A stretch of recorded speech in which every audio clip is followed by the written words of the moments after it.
Assalamualaikum warahmatullahi wabarakatuh. Perkenalkan, nama saya Rizaldia Aditya Irawan dengan NIM 042111133371 dan dari kelas N. Di sini saya akan mengerjakan soal UTS statistika untuk akuntan. Mungkin kita bisa langsung ke soal. Soal yang pertama, apakah rata-rata jumlah karyawan wanita berbeda dari 0,30? Untuk menguji ini, kita bisa menggunakan dua sampel t-test karena terdapat satu variabel dan satu hipotesis awal, yaitu 0,30. Untuk hipotesis nolnya, rata-rata jumlah karyawan wanita sama dengan 0,30. Untuk hipotesis alternatifnya, rata-rata jumlah karyawan wanita berbeda dengan 0,30. Untuk dasar pengambilan keputusannya, jika nilai signifikasinya total lebih besar dari 0,05, maka menggunakan hipotesis 0.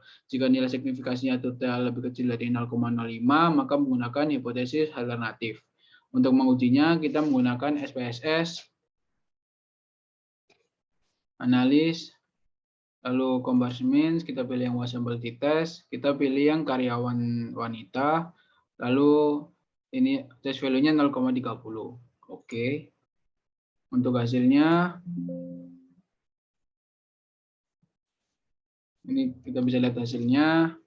Untuk hasilnya dapat kita lihat signifikasinya total 0,000 yang lebih kecil dari 0,05, yang berarti himpunan alternatifnya diterima. Lalu soal yang kedua, apakah rata-rata penjualan pada perusahaan yang dipimpin oleh CEO wanita sama dengan perusahaan yang dipimpin oleh CEO pria? Untuk menguji ini kita menggunakan two independent t-test karena terdapat dua variabel yang independen.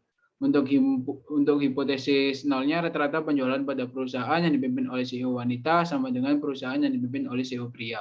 Lalu untuk hipotesis alternatifnya, rata-rata penjualan pada perusahaan yang dipimpin oleh CEO wanita berbeda dengan perusahaan yang dipimpin oleh CEO pria.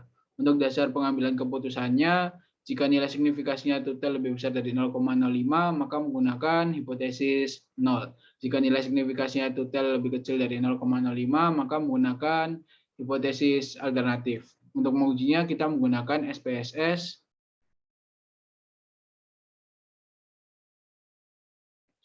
analis, comparison, kita pilih yang independent sample t-test.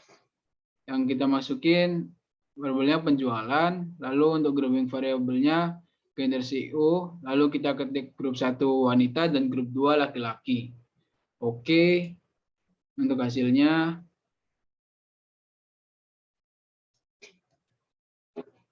dapat kita lihat di sini, jika variabel populasinya identik, nilai signifikasinya total 0,48 lebih kecil dari 0,05.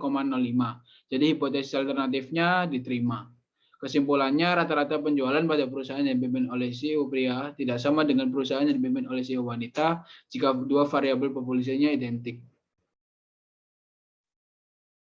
Lalu, soal ketiga, apakah terdapat hubungan antara kategori industri dengan gender dari CEO?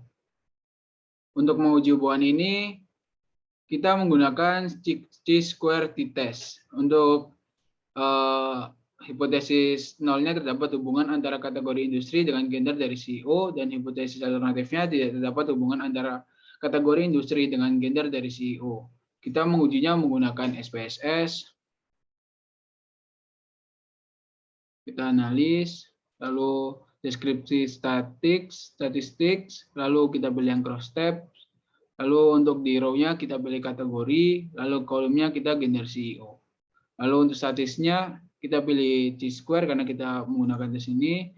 Lalu untuk cell-nya kita observed, lalu compare column proportion, adjust AP values, row column, continue. Oke, ini untuk hasilnya. Nilai asymptotic significance-nya 0,990 lebih besar dari 0,05, maka hipotesis 0 ditolak. Lalu kesimpulannya tidak terdapat hubungan antara kategori industri dengan gender dari CEO. Lalu untuk soal yang terakhir, apakah rata-rata penjualan sama dengan rata-rata pemasaran? Untuk menguji ini kita menggunakan PRT test karena menguji rata-rata variabel tersebut. Untuk hipotesis nolnya rata-rata penjualan sama dengan rata-rata anggaran pemasaran. Untuk hipotesis alternatifnya rata-rata penjualan tidak sama dengan rata-rata anggaran pemasaran. Lalu untuk dasar pengambilan keputusannya, jika nilai signifikasinya total lebih besar dari 0,05, maka menggunakan hipotesis 0. Jika nilai signifikasinya total lebih kecil dari 0,05, maka menggunakan hipotesis alternatif. Kita mengujinya menggunakan SPSS, analis, lalu Convergence, lalu variety test. Lalu untuk variabel pertama kita penjualan, lalu untuk variabel kedua anggaran pemasaran. Oke.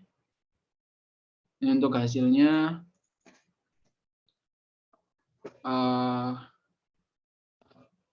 nilai sigtotal 0,000 lebih kecil dari 0,5, maka hipotesis 0 ditolak dan hipotesis alternatif diterima. Lalu kesimpulannya terdapat perbedaan yang signifikan antara rata-rata penjualan dengan rata-rata anggaran pemasaran. Mungkin sekian penjelasan UTS statistika untuk akuntan dari saya. Terima kasih. Wassalamualaikum warahmatullahi wabarakatuh.